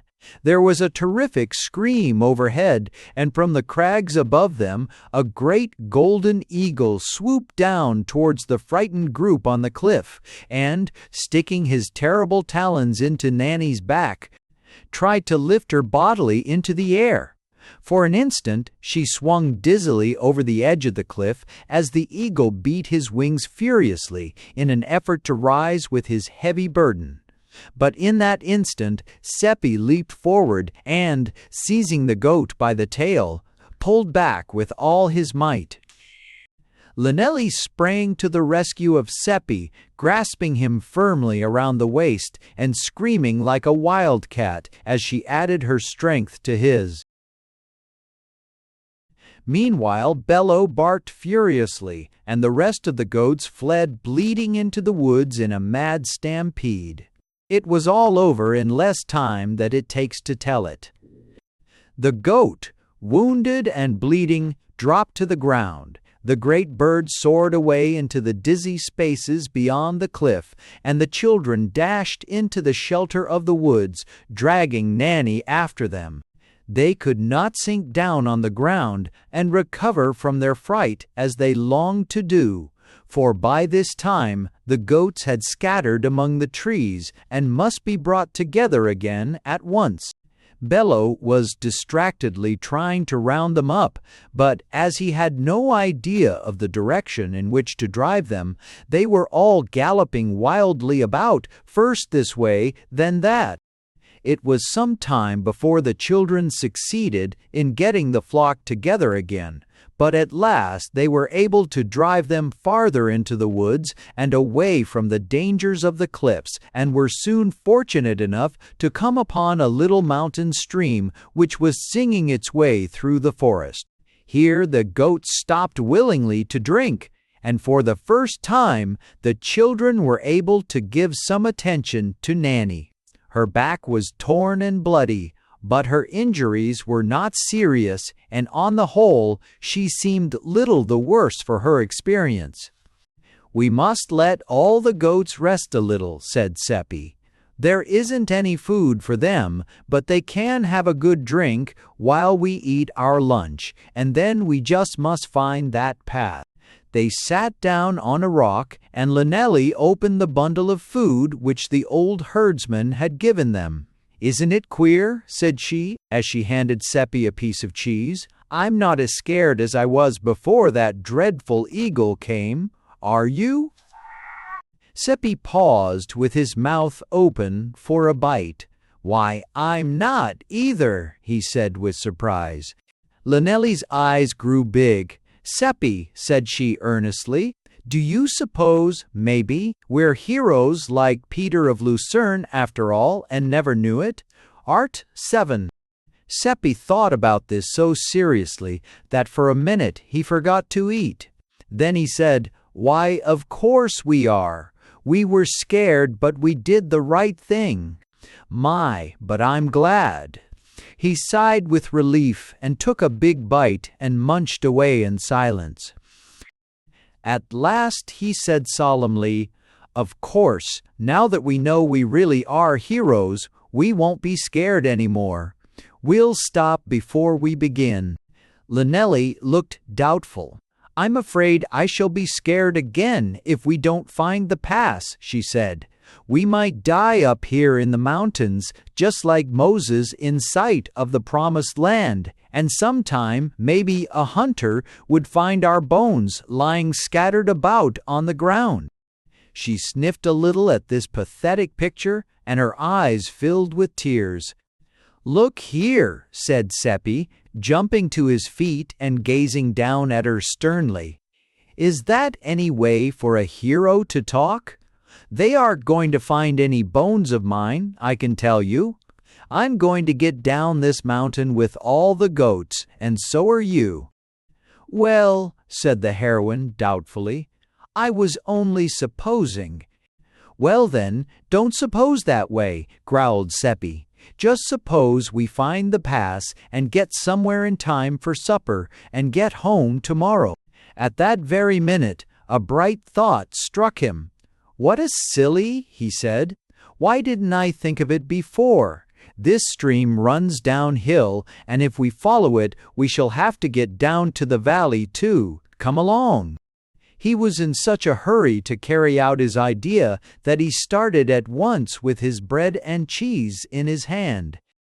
"But maybe it won't be anywhere near the village where the herdsman's home is, if we do get down," objected Lynelli. "We ought to find the path." "We'll be more likely to find it by following the stream," said Seppi, giving a loud blast on his horn, "and if we don't find that village, we'll find another place just as good. I'll bet there are some kind people everywhere." Bello was at that moment barking down a hollow log in the hope of catching a hare, but he obediently rounded up the goats when Seppi called him, and the little caravan began to move. It was not so simple as it sounded. The stream had worn a deep channel among the rocks. Trees had fallen across it, undermined by the swift current. Here it roared through a narrow gorge and there spread into a wide pool, then again plunged through underbrush and among rocks in its haste to reach the lake far below. The goats made slow progress and, whenever it was possible to do so, wandered away into easier paths and had to be driven back. At last, to their great relief, the children saw a break in the trees, and they rushed joyfully forward, only to find that the stream at this point leaped over a cliff in a waterfall 50 feet high. If you won, the young explorers gazed at this new difficulty without a word. Far below in the green valley, they could see little white specks, which were farm buildings, and tiny villages nestling among trees along the banks of a wide stream. They could even see the glacier which fed this river lying like some huge white monster along the valley, its broad nose thrust between the banks on either side. "Every time we think we've found the way out, we just get deeper in than ever," moaned Lynelli at last. "We can't get down this way, and if we did, we'd have to cross the glacier." "It isn't a very big one," said Seppi, looking down at it. "You can't tell from here," quavered Lynelli. Seppi looked about him. To the right, the forest slopes stretched upward toward the mountain top. In front was the plunge, and at the left the stream gurgled over rocks and stones to its fall. "We'll just have to cross it," said Seppi firmly. He drove the goats back a little way to a place where it was possible to ford the stream, and in a little while the whole caravan stood dripping on the farther bank. "I'm going to follow along the edge of this cliff," said Seppi, "and you and the goats follow after me. I'm sure we shall find a place where we can get down. I'll keep calling so you'll know which way to go." He plunged into the forest at the word and was lost to sight, and Lynelly, driving the goats before her, plunged after him. Guided by the sound of the waterfall, they forced their way through underbrush, over great piles of rocks and around perilous curves, seeking always the lower levels, until at last, when she was almost ready to give up in despair, Lynelly heard a joyful shout from Seppi and, hastening forward, found him at the edge of the forest, looking out over a wide range of foothills. The forest was now behind them, and before them lay green slopes spangled like the stars in the Milky Way with yellow daffodils and blue gentians. The goats, wild with delight at seeing fresh pasturage, leaped forward and began to browse, and dear old Bello sat down on his haunches with his tongue hanging out and gazed upon the scene as benevolently as if his own stomach were full instead of empty. The children were so weary they threw themselves down in the grass beside him to rest. Now that they had escaped the perils of the forest, it almost seemed to them for a little while as if their troubles were over. But by and by Seppi sat up and studied the scene before them. He looked past the long slopes to the glacier and the river in the valley below. "We've got to get across that somehow," he said to Lynelly at last, pointing to the stream, "and there are only two ways of doing it. When we get down there, we must either go through the river or across the glacier which feeds it." "We can't go through it," answered Lynelly. "We don't know how deep it is." "Then it will have to be the glacier," said Seppi, "and I'm glad goats are so sure-footed. We'd better start along, for it's getting later every minute, and I'm bound to reach that farmhouse before dark." He pointed to a speck in the distance. "Oh dear," sighed Lynelly, as she followed his finger with her eye. "It's like dying to get to heaven. Suppose we fall into cracks in the glacier." "You're the worst supposer I ever saw," snapped Seppi. "Suppose we don't fall in. Suppose we get across all right with all the goats, and suppose there's a good woman at the farmhouse who feeds us, and Bello too. Suppose she gives us, Hobel, what would you like best for supper, Lynelly?" "Oh," cried Lynelly, clasping her hands, "soup and pancakes." "Hurry up then," said Seppi. "We shall surely never get them, nor anything else, by staying here." Lynelly struggled to her feet, and once more they moved forward. Half an hour of brisk walking brought them to the edge of the glacier, and here Seppi arranged their marching order. "But I'll go first," he said, "the same as a guide, then the goats, and then you and Bello. You must watch every step and keep sticking in your alpenstock to be sure you are on solid ice. If you don't, you might strike a hollow place and fall through the crust." "Oh, one!" "I'll be careful," said Lynelly. "All right then, here we go," said Seppi. "I can just smell those pancakes," and with that he set out across the river of ice. The children understood very well the dangers of the glaciers. It was not simply a frozen stream on which one might skate. It was a great, slow-moving, grinding avalanche of ice and rocks, full of seams and cracks and holes, which was creeping steadily down the valley. The river, formed by the melting snows, gushed forth from beneath it and rushed away to join the lake still far below. Even the goats knew it was a perilous journey, and besides, they were unwilling to leave the rich grass of the fields, so it was with some difficulty that they were finally driven forward upon the glacier. Seppi led the way, blowing on his little horn to encourage them, trying every step with his stick, and waiting for them to catch up before going farther. They were nearly halfway across when Seppi stopped and called to Lynelli to stand still.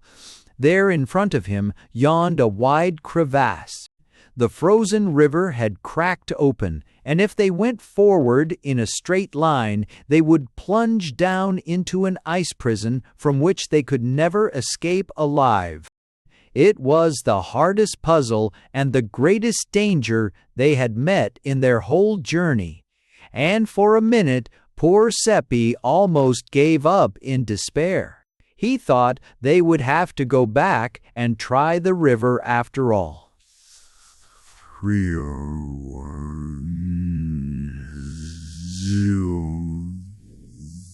Shouting to Lynelli to keep the goats together if she could, he turned and made his way upstream along the edge of the crevasse. It grew narrower as he followed it and broke into a number of smaller cracks. The only way to get to the other side was to follow along these smaller cracks where they made a crooked natural bridge across the chasm. Even Seppi's stout heart quailed a little as he gazed down into the depths of the huge rifts. The walls of ice gleamed with wonderful greens and blues, but he had no heart to admire the beautiful colors. "Remember Peter of Lucerne and come on," he shouted back to Lynelli, and without another word started across the treacherous ice bridge. It made no difference whether she was frightened or not. Lynelli simply had to follow him, even though the goats, sure-footed as they were, shrank from the journey, and Bello hung back and whined. "Follow exactly in my footsteps," shouted Seppi, and Lynelli swallowed a lump in her throat, grasped her alpenstock more firmly, and went forward. "Don't look down into the hole. Look at the bridge across it," shouted Seppi. He stepped carefully forward, finding solid footing with his stick before each step, and in a short time stood safely on the other side of the chasm. There he waited and held his breath, while the goats picked their way daintily across the ice bridge after him, and when Lynelli and Bello at last reached his side, he hugged them both for joy. "There," he said, "there can't be anything worse than that, and we'll soon be on green grass again." They passed other smaller crevasses, but they could make their way around the ends of these, and it was not long before they had scrambled over the rocks at the glacier's edge and once more stood on solid ground. Even Bello seemed to realize that their troubles were now nearly over, for he barked and ran round them in circles and leaped up with his paws on their shoulders to give them dog kisses, and, as for his tail, he nearly wagged it loose in his joy. The goats sprang forward to reach the grass, and when the children drove them on, snatched greedy mouthfuls as they passed. The children could see the farmhouse growing from a mere speck, larger and larger as they came down the valley toward it, and at last the little group of stragglers pattered into the dooryard. The noise of bleating goats and a barking dog brought the farmer's wife to the door, and for a moment she stood there with her baby in her arms and looked down at them in astonishment, just as the old herdsman had done on the mountain. "Where in the world did you come from?" she cried at last. "Who are you, and what do you want here?" Lynelli opened her mouth to answer, but when she saw the woman's kind face and the baby sucking its thumb and looking at them solemnly, it reminded her so of her mother and baby Roselli that, instead of explaining, she burst into tears. The woman clattered down the steps at once, put her free arm around Lynelli, and patted her comfortingly, while Seppi told her their story. Before he had got farther than the avalanche part of it, she seemed to guess all the rest. It was not the first time that people had been lost on the mountain. "Come right in this minute," she cried. "Don't stop to talk. You must be as hungry as wolves. I'll get you something to eat, and then you can tell me every word." "Please," said Lynelli timidly, drying her tears, "could you give Bello something first? The goats have had a little grass, and we had some bread and cheese, but Bello hasn't had a bite all day." "Bless my soul," said the woman. "What a little woman it is, to think first of the dog. Here," she cried to Seppi, "take this bone to him right away, and shut up the goats in the barnyard. Then come back, and I'll give you whatever you like best if I've got it." "If you please, ma'am," said Seppi, his eyes shining, "up on the mountain when we were lost, we saw your house, and we just supposed that maybe you might have soup and pancakes." "Bless my soul," cried the woman. "Soup and pancakes it shall be, and that's soon ready."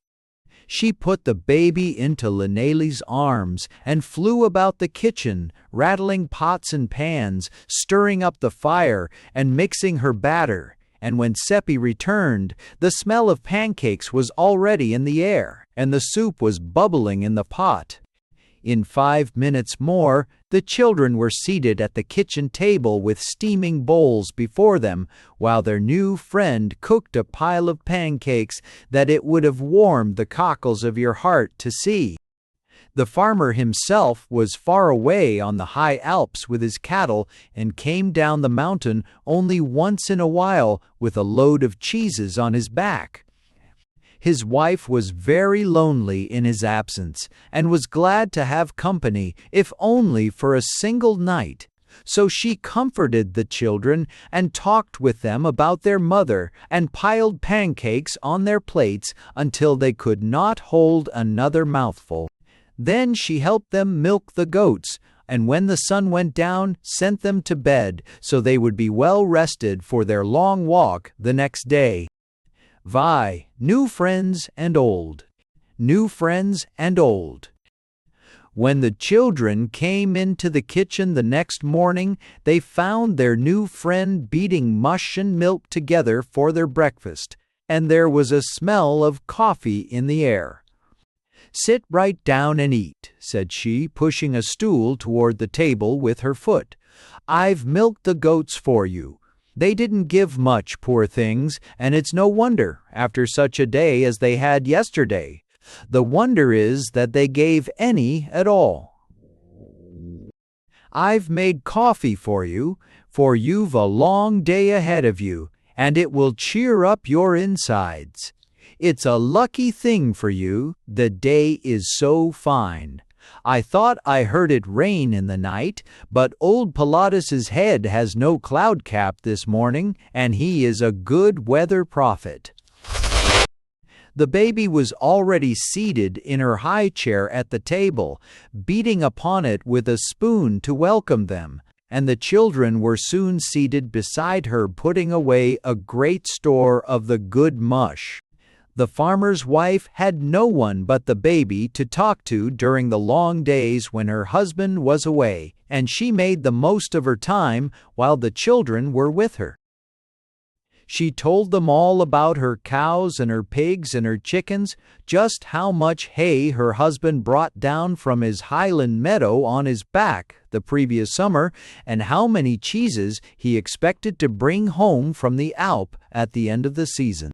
And when at last they had eaten all they could, she put up a lunch for them, and gave them full directions for reaching their own village. "It's not hard at all," said she, "for though it is still a long way to the foot of the mountain, you've only to follow the road, and if you don't know which turn to take at a crossroads, there'll always be somebody to ask somewhere along the way. If you could get so far down the mountain and across the glacier by yourselves, you've nothing to fear now, and you'd better make all the speed you can, for my heart bleeds for your poor mother. She must be half dead with anxiety by now." She kissed them good-bye at the door, and stood with her baby on her arm, gazing after them when they drove the goats out of the dooryard and started down the highway toward their home. They did not forget to thank their kind hostess, and after they had started, turned again and again to wave a farewell to her. She waved to them in return, and the baby also fluttered her tiny pink hand until they were quite out of sight. "We'll never forget her, shall we?" said Linelli.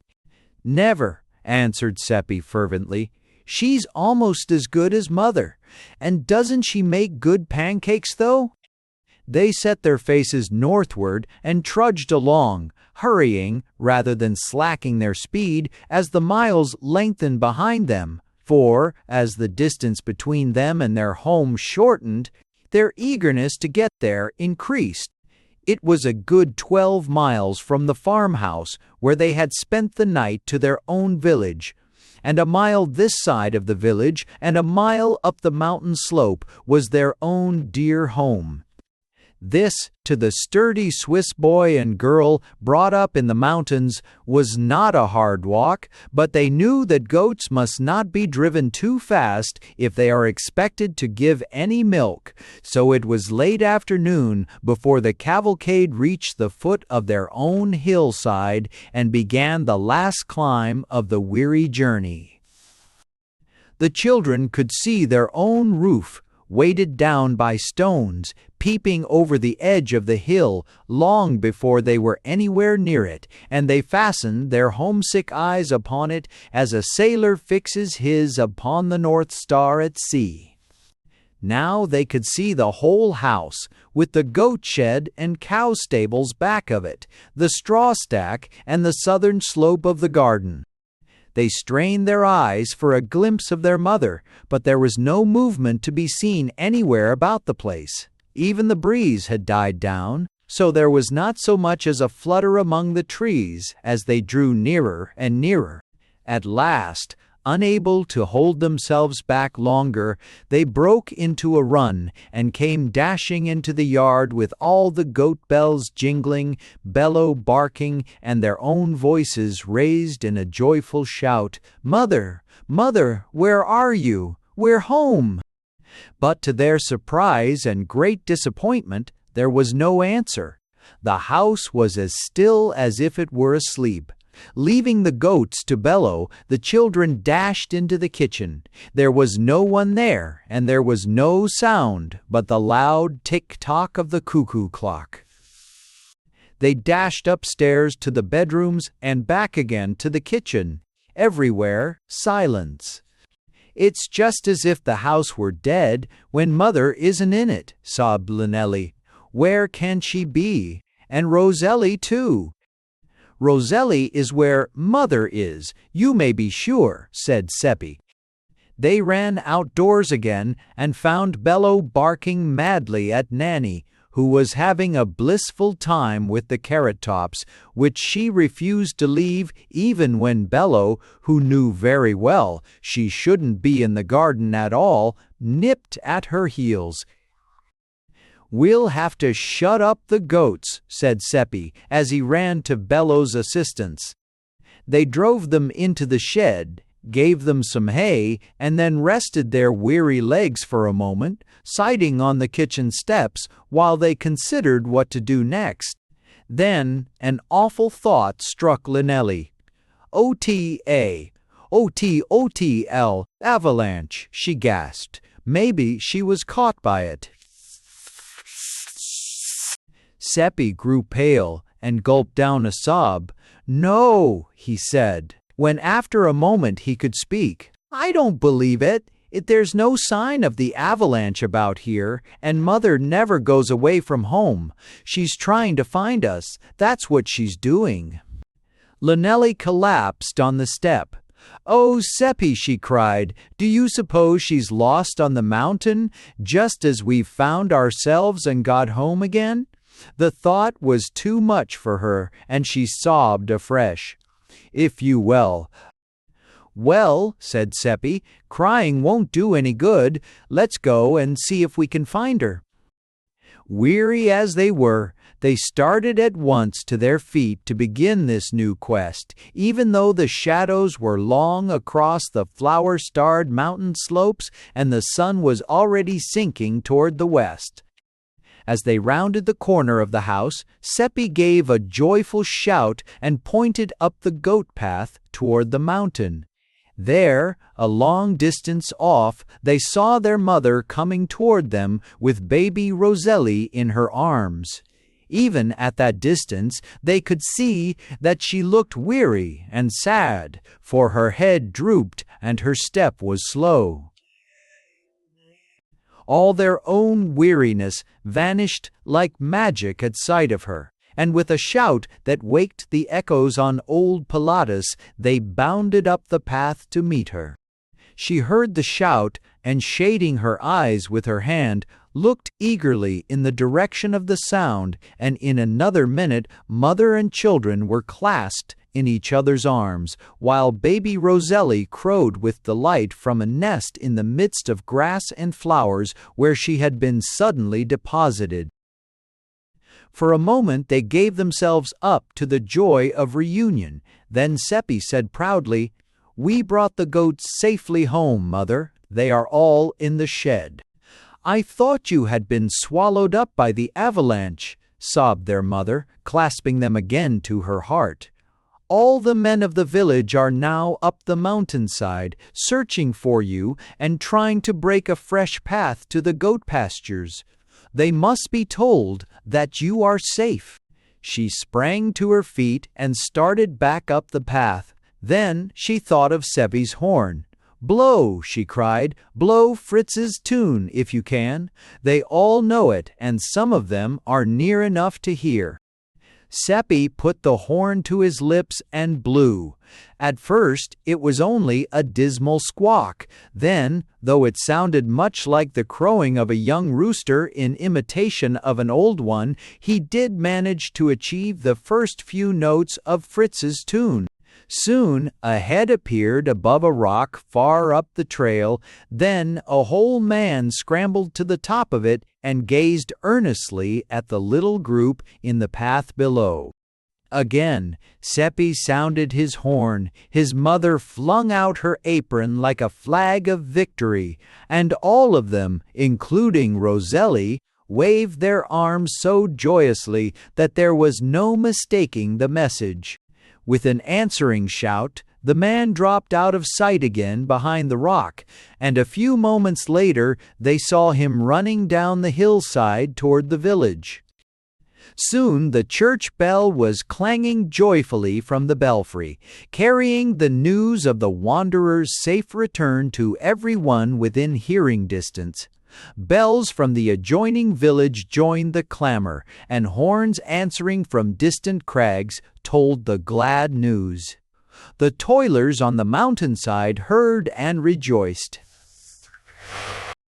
From the cliffs where the echoes lived came shout after shout, and soon the women of the village, who had been watching with the distracted mother and helping in the work of the men, came hurrying down the goat path to welcome the wanderers and rejoice over their safe return. They were joined by one and another of the men as they returned from the mountainside, until quite a group had gathered in the blossoming field to hear the children tell the story of their perilous adventures. They were standing thus when the sun dipped behind the western hills, and the Angelus once more called the countryside to prayer. With grateful hearts and bowed heads, neighbors and friends gave thanks to God for His mercies, then scattered to their own firesides, leaving the happy mother and children together.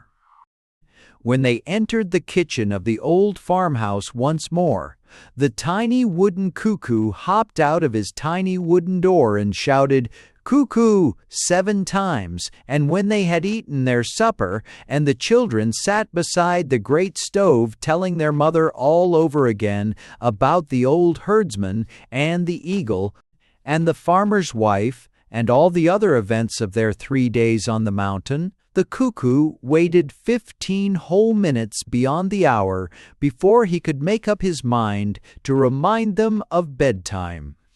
Then he stuck his head out once more and cried "cuckoo" quite hysterically 8 times. Even then, they lingered to talk about Father and Fritz far away in the high Alps, and of how glad they were that they knew nothing of the dangers and anxieties they had just been through. "Dear me," said the mother, rising at last, "how fast the time goes when we are happy. It's long past your bed hour, and you must be very tired. We must stop talking this very minute." She sent the children upstairs, tucked them in bed, heard their prayers, and kissed them good night. There she came back to the kitchen, patted Bello, who was sound asleep on the doorstep, looked at the moon rising over the crest of Rigi, fastened the door, pulled up the weights to wind the clock, and, taking her candle, went upstairs to bed herself. When at last the sound of her footsteps ceased and the house was quiet for the night, the cuckoo stuck out his head and looked about the silent kitchen. The moonlight streamed in at the eastern window, the little mouse was creeping from her hole, and the shadows were whispering together in corners. "On the whole," said the cuckoo to himself, "I think I've managed this thing very well.